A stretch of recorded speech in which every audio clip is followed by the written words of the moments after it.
Hi family, welcome back to the channel. I hope each and every one of you guys is doing well. Happy New Year, happy 2025. I am looking so forward to this year. It is what we make of it, right? I do believe that God has very, very big plans for his people. But yeah, happy New Year to all of you guys. Oh yeah, don't worry about all this. She's still here. She's still here. We're all here. We're still here, okay?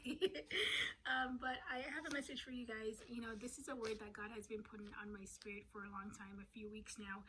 And just a very simple message. The race is not for the swift.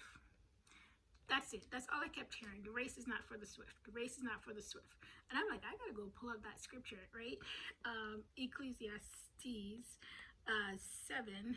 verses 11.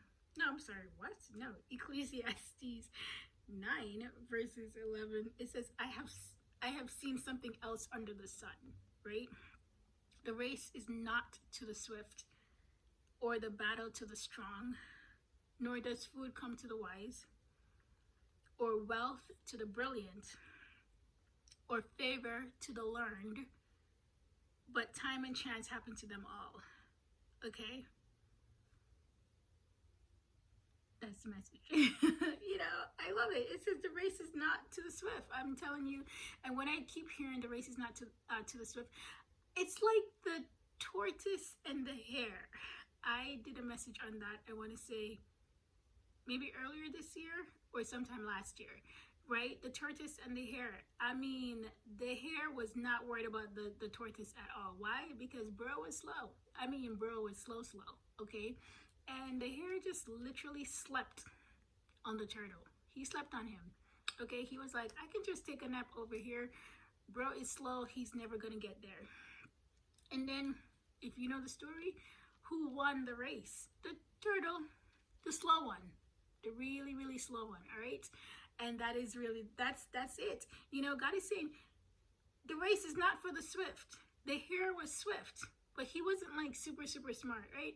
He, you know, like the race is not for the fastest person, okay? It's not for the wisest, okay? It says the battle is not even to the strong. So even if you're in this place where you're like, I'm not the fastest one in this race called life, okay? I'm not the strongest, okay?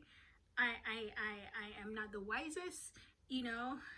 I'm not the most brilliant, and I don't have a lot of those qualities or qualifications. You best believe God qualifies who he calls, all right? And if you read the scriptures, you will realize that God always calls the least of these. David, Gideon even said it out of his own mouth. He's like, I'm the least of my clan. David was the least of his clan, right? God always called the least because God needs to make a statement. I mean, he has a point to prove, and he needs to prove it well, right? And just like the scripture that says, he uses the simple things of this world to confound the wise. He does, because he needs to show people that the race isn't for the swift. So yes, you may be the fastest, but that doesn't mean you'll win. Just like the turtle and the hare. You may be the fastest, but that doesn't mean you will be the winner. And you may be the slowest, and that doesn't mean you'll be the loser. Friends, God's grace, the people who depend on God, his grace. My grace is sufficient for you, for us. Okay, his grace is sufficient for us. Okay, it's his grace, his mercies, his favor that is going to take you to where you need to be. All right? Not because of your abilities. All right? So he's saying, don't feel like because, you know, you're not in the top 10 or top 5 or whatever the cases mean, you're not going to get there. You'll get there. As long as you have God on your side, as long as you're walking with him. Now, I cannot guarantee you getting anywhere without God. I don't recommend it. I don't recommend a life without Jesus. I just don't. Like, why? Why would you? It's it's so lame out there without the Lord, right? So you can get there not being the fastest. You can get there being the slowest. You can be wealthy even if you're not that brilliant. Okay? The world actually believes that the only way for you to have things or have any kind of wealth is based on your education and based on the level of education and all this stuff or your family or whatever. And God is like, no, not really.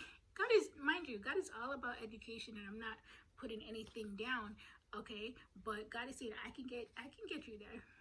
I can get you there. As long as you have me, I can get you there. Okay? Walk with me. Hold on to my hands. And I will get you there. Alright, guys. Thank you so much for watching. I pray that you'll enjoy the beginning of your new year. I pray that it will be the best year you've ever had in your entire life. Alright, guys. Take care.